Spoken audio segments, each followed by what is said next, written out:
एक और इम्पोर्टेंट चीज़ है, ये मैं एक अपने क्वेश्चन कॉपी के क्वेश्चन में ये समझा रहा हूँ।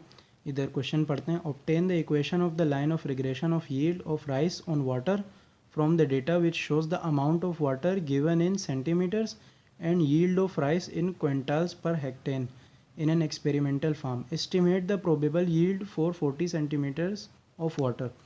अभी इस क्वेश्चन को समझते हैं। अभी इसमें हमें जो है ना दो टाइप दिए हुए हैं, एक है वाटर और एक यील्ड। मतलब यील्ड मतलब फसल होती है शायद, और वाटर मतलब उसमें कितना दिया जाएगा ना पानी। तो इधर हमें मालूम करना है कि अगर 40 सेंटीमीटर नहीं, एक यील्ड कितने क्विंटल पर हेक्टेन की यील्ड पे 40 सेंटीमीटर वाटर आएगा। सेंटीमीटर पता नहीं क्या है, जो भी है, ऑफ वाटर आएगा। तो इसमें हमें ये एक्स और वाई मालूम करना होता है, क्योंकि इसमें सर ने नहीं बताया। अभी क्वेश्चन में सर दे दें तो अच्छी बात है, वरना हमें ख़ुद मालूम करना होगा। कैसे मालूम करना होगा? एक्स का पता तब लगेगा जब हमें उसकी वो मालूम हुई हुई वैल्यू देंगे। जैसे इसमें वाटर की वैल्यू दी हुई है ना 40 सेंटीमीटर इसमें, तो वाई का मालूम करो क्या है। तो हमें ये पता चल गया 40 सेंटी जो भी है CMS, उसका वाटर का दिया हुआ है, तो वाटर हमारे पास एक्स होगा। तो मैंने फार्मूले में बोला था मेन फार्मूला जो है उसमें वाई फाइंड करना होता है। तो उसका मतलब वाई का फाइंड करना है, एक्स का जो है दिया हुआ है ऑफ वाटर, ये लिखा हुआ भी है। ठीक है, तो जिसका नहीं लिखा हो इसमें लिखा होगा and the yield of rice in quintal per hectare man estimate the probable yield. तो मतलब वाई मालूम करना है, वो यील्ड जो होगी फिर वाई होगा। इसी तरीके से पुट करना है बस। बाकी मेरे ख्याल से सर तो बता देंगे कि एक्स और वाई कौन सा है।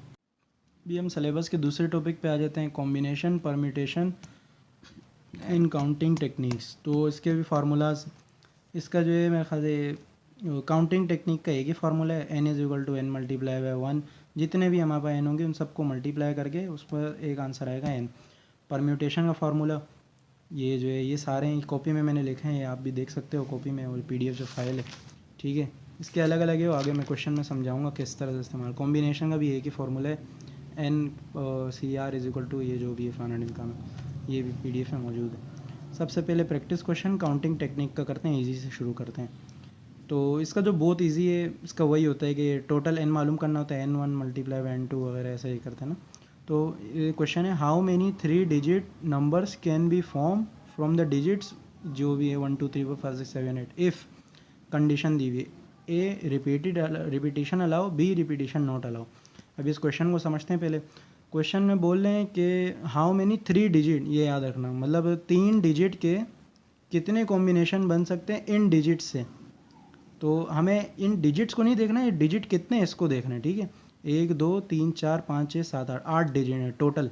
मैं अंदर वाले डिजिट की बात नहीं कर रहा, मैं बात कर रहा हूँ है कितने टोटल, 8 हैं। हमें हाउ मेनी 3 डिजिट नंबर्स मतलब 3 का कॉम्बिनेशन बनाना है। तो पहले उसमें रिपीटेशन अलाउड। ठीक है, तो ए टोटल कितने थे हमारे पास digit, 8। 8 multiply by 8 multiply by 8 यूँ कर सकते हैं। हमने बोला था ना n मालूम करने के लिए क्या है, n1 multiply by n2 multiply by n3, जहाँ तक जा रहा हो n के तक, इसमें हमें 3 का ही बोले। तो रिपीटेशन अलाउ है, तो इन 8 डिजिट में से कोई भी आ सकता है। तो हम 8 मल्टीप्लाई बाय 8 मल्टीप्लाई बाय 8 इनको मल्टीप्लाई करेंगे, 512 कॉम्बिनेशन हमारे पास आ सकते हैं। सॉरी, कॉम्बिनेशन बोलना इसको सही नहीं है, बस ये 512 जो है यही पे आंसर ख़त्म कर देना। फिर आते हैं B condition, repetition not allowed. मतलब इनमें से कोई एक डिजिट अगर आ गया वो दोबारा नहीं आना चाहिए। तो उसका भी सिंपल है, 8 मल्टीप्लाई बाय 7 मल्टीप्लाई बाय 6। तो मतलब ऊपर अलाउ था तो हम लिख रहे थे कि बीच में से कोई भी आ जाए, लेकिन इसमें एक अगर आ गया तो दूसरा नहीं आना चाहिए। तो इस तरह 8 मल्टीप्लाई बाय 7 मल्टीप्लाई बाय 6, यहाँ पर आंसर आ गया मल्टीप्लाई करने के बाद। अब इसमें थोड़ा सा हार्ड वाले सवाल पे आ जाते हैं। हार्ड वाला सवाल क्या है, a licence plate consist of 3 letters and 4 digit, how many different licence plate can be formed if. मतलब कह रहे हैं एक लाइसेंस प्लेट है, उसमें जो है ना 3 जो है वो हैं अल्फ़ाबेट्स हैं और 4 जो है नंबर हैं। ठीक है, तो नीचे कंडीशन दी हुई है। पहली कंडीशन है letters and digit can repeat. इसका वही वाला पीछे वाला ही सीन है।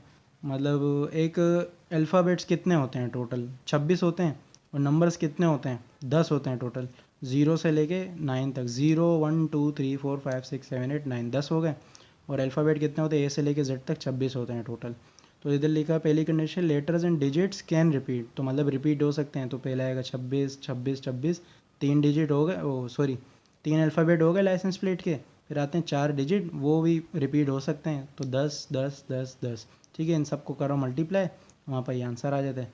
दूसरी कंडीशन क्या है, letters and digit can not be repeated, वही पीछे वाला सीन है, रिपीट नहीं हो सकते। तो 26, 25, 24 ये हमारे अल्फ़ाबेट के हो गए। अभी डिजिट पे आते हैं, 10, 9, 8, 7, ठीक है, इन मल्टीप्लाई किए ये आया। तीसरी कंडीशन है letters can repeat but digits can not B repeat, मतलब जो अल्फ़ाबेट हैं वो रिपीट हो सकते हैं लेकिन नंबर रिपीट नहीं हो सकते। तो वही जो रिपीट नहीं होते तो सेम ही रखते हैं, 26, 26, 26, और डिजिट रिपीट नहीं हो सकते तो 10, 9, 8, 7 सबको मल्टीप्लाई किया ये आता है। तो फिर जो है चौथी condition, letter can not be repeated but digits can repeat, वही वाला बात है उलट कर दिया, मतलब जो है लेटर वो रिपीट नहीं हो सकते, मतलब 26, 25, 24 और डिजिट रिपीट हो सकते हैं। तो 10, 10, 10, 10 इनको मल्टीप्लाई किया ये आ गया। फिर हमारे पास जो है ई वाली कंडीशन, लेटर्स और vowels and digits are even number. अभी अल्फ़ाबेट में कितने वोवल्स होते हैं, ए, ई, आई, ओ, यू, 5, ठीक है, टोटल वोवल्स हमारे पास 5 है। इसमें लिखा हुआ है लेटर्स आर वोवल्स, इसमें रिपीट और रिपीटेशन कुछ नहीं लिखा, तो हम सिंपल जो है वो कर देंगे कि रिपीट हो सकता है। And digits are even number, even number. अब 0 से लेके 9 में कितने इवन नंबर आते हैं, 5 आते हैं, ठीक है, 0, 2, 4, 6, 8, 5 हो गए, तो उसको भी 5 लिख देंगे। तो ये रिपीट हो सकते हैं, तो 5, 5, 5 ये 3 अल्फ़ाबेट और 4 दफ़ा 5 ये डिजिट के, ठीक है। फिर इसी तरीके से letters are consonant and digits are odd number. तो कॉन्सोनेंट क्या होते हैं, कॉन्सोनेंट वो अल्फ़ाबेट होते हैं जो वोवेल्स नहीं होते। तो वोवेल्स 5 थे तो 26 माइनस 5, 21 बचते हैं। तो उसमें भी रिपीटेशन का कुछ नहीं लिखा, मतलब रिपीट हो सकता है 21, 21, 21। दूसरी कंडीशन क्या थी, डिजिट्स आर ऑड नंबर। तो 0 से लेकर 9 में कितने ऑड नंबर होते हैं, 1, 3, 5, 7, 9, 5, वो भी 5, 5 इसे लिख दिया। फिर आते हैं letters are identical and digits can not be repeated. Letters are identical, अब इसका क्या मतलब है, लेटर्स आर आइडेंटिकल का मतलब है कि इन्होंने एक फ़िक्स वैल्यू बता दी कि लेटर आइडेंटिकल है, तो उसमें पहली वैल्यू जो आएगी ना, फॉर एग्जांपल हमने 26 डाला, किसी भी कोई एक अल्फ़ाबेट आ गया, अभी हम चाहते हैं आगे भी वही है तो हम उसकी फ़िक्स वैल्यू रख देंगे 1, 1 फ़िक्स वैल्यू जब भी रखेंगे 1 आती है। तो और उसमें लिखा था digit can not be repeated, तो 10, 9, 8, 7 मल्टीप्लाई किया ये। फिर एच वाली कंडीशन क्या थी, letter A appears in first place and digit can be repeated. First place पे लेटर ए, देखो इन्होंने फिक्स बता दिया लेटर ए आना चाहिए, फिक्स बता दिया, फिक्स में मैंने बोला था ए 1 रखते हैं, तो 1, 26, 26 वही रखा जो मतलब रिपीटेशन हो सकती है, बाकी अल्फ़ाबेट्स आ सकते हैं। और नंबर कैन बी रिपीटेड, 10, 10, 10, 10 आ गए।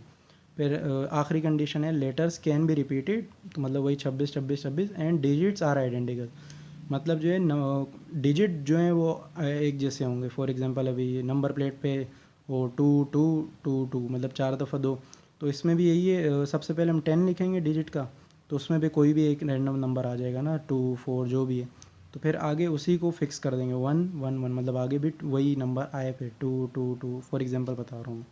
तो हमारे पास ये सवाल भी कंप्लीट हो गया।